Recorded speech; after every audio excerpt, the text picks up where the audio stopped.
je voudrais vous inviter à continuer à souscrire et à vous abonner à la chaîne YouTube de Bishop David Munyiri Tagana. Et là, il y a des enseignements. Il fait du mentoring. Il donne des orientations. Il aide les communautés à se développer. Je vous invite donc à ne pas hésiter de souscrire et de vous abonner à la chaîne YouTube de Bishop David Tagana. C'est une bonne opportunité pour nous d'être en ces lieux. Nous sommes au Kenya, à Nairobi. Nous sommes venus participer au sommet international de Goa pour ce qui est du leadership et du mentoring. L'objectif, c'est de préparer l'avenir des jeunes générations.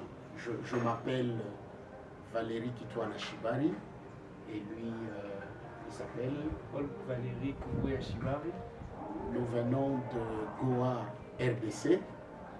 Je suis le bishop de Goa, RDC, et lui, il est un de mes pasteurs avec lesquels nous faisons du travail là-bas. Et on voulait un peu parler de notre descente, des activités d'abord de Goa en RDC. Comment est-ce que les jeunes se préparent, comment est-ce que les jeunes arrivent à s'organiser? De par ce qui se passe chez nous en RDC, il y a d'abord ce qui se manifeste comme le cas de guerre. Les problèmes de guerre, ce qui fait de sorte qu'il n'y a pas la paix dans notre pays. Et cela fait de sorte à ce que la jeunesse est abandonnée. La jeunesse est abandonnée et l'éducation est presque sacrifiée.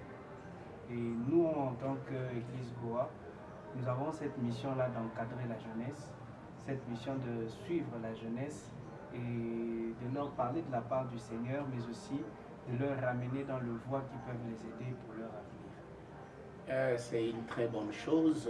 Nous voulons rappeler qu'en RDC, dans la partie Est, il y a eu la guerre depuis l'afflux des réfugiés rwandais et ça a provoqué des violences et des méfiances entre les peuples. Et c'est dans cet esprit que Goa a commencé ses activités et nous avons un certain nombre de départements que nous arrivons à mettre en œuvre. Parmi ces départements, il y a la formation de leaders.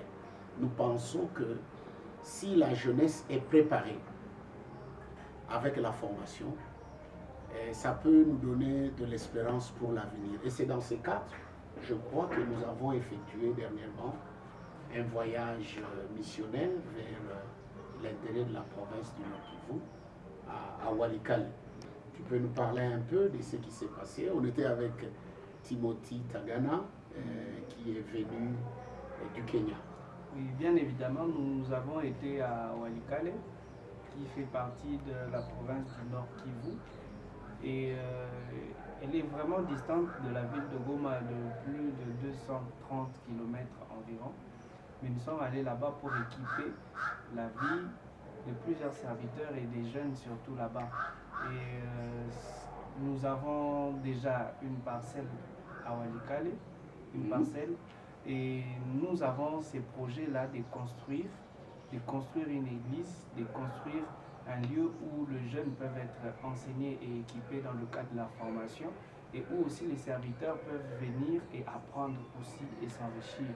Cependant, il y a eu une très grande difficulté, c'est celle qui est liée à la route. La route n'est pas vraiment bien, elle est tellement mauvaise, je peux le dire, ce qui nous a coûté beaucoup de temps. On a à peu près fait 3 jours en route parce que la route était mauvaise. Donc on a enduré certaines difficultés. Mais cela n'empêche que notre vision, notre mission a été accomplie avec succès. Très bien. Donc nous avons été à Walikale avec ma chère épouse, Maman Shada Monga, avec Timothy Tagana qui est venu du Kenya. Nous avons été avec Paul Valéry Kubuya Shibari et moi-même. Nous sommes partis de Goma. Nous sommes passés par une autre province, Kisangani. Et on a parcouru 400 km par moto parce que, vous savez, avec le contexte de la guerre, ça fait que l'accessibilité dans les milieux ruraux, c'est un grand problème, une grande difficulté. Et les populations vivent dans une désespérance presque totale et une méfiance entre les tribus. Et nous avons comme grande préoccupation à Walikale arriver à implanter notre église là-bas et avoir un quartier général. Pourquoi? Parce que avec les 4 à 5 piliers de Goa, nous allons faire le discipolat, nous allons aussi faire le mentoring, nous allons aussi aller avec le pilier de la paix. La paix, pourquoi? Parce qu'il y a des familles qui ont vécu des violences extraordinaires et nous avons voulu à ce que ces populations, des communautés, des tribus différentes puissent coexister. Et je pense que ça, c'est une grande richesse avec la grande vision de Goa que nous a transmis Bishop David Tagana Muniri. Et nous pensons qu'avec cette église là-bas, la communauté va en profiter avec la vision de Goa. Mais aussi à Walikale, il y a des ressources. Il y a des ressources naturelles du sol et du sous-sol, mais les populations n'ont pas une expertise.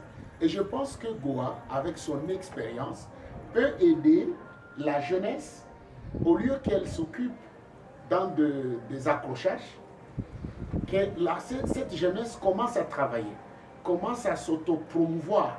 Et c'est ainsi que nous pensons qu'à Walikale, nous allons former les jeunes dans l'entrepreneuriat, dans l'agro-business, parce que c'est possible. Nous avons un sol qui est très, très, très fertile.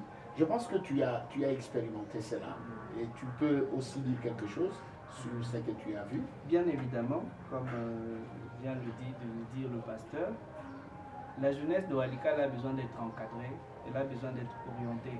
Et je pense qu'avec le programme de GOA, cela leur facilitera de savoir comment exploiter le potentiel que tous ont. Comme le pasteur vient de le dire, le bishop Valéry, c'est que le sol est fertile et le sol a plusieurs ressources. Il est riche dans de matières. Et si la jeunesse de Walikale apprendrait à être éveillée par rapport à ça, enseignée par rapport à ça, ça leur permettra de savoir comment développer même les milieux là de Walikale.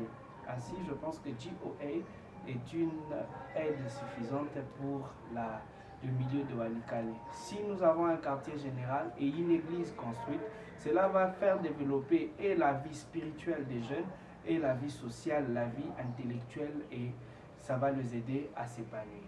Merci beaucoup. C'était donc un plaisir d'être à ce plateau avec toi, cher pasteur Paul. Nous remercions encore une fois Bishop David Tagana pour ses grands cœurs. Un papa qui a un grand cœur, qui ne s'est pas limité simplement au niveau du Kenya quand le Seigneur lui a parlé.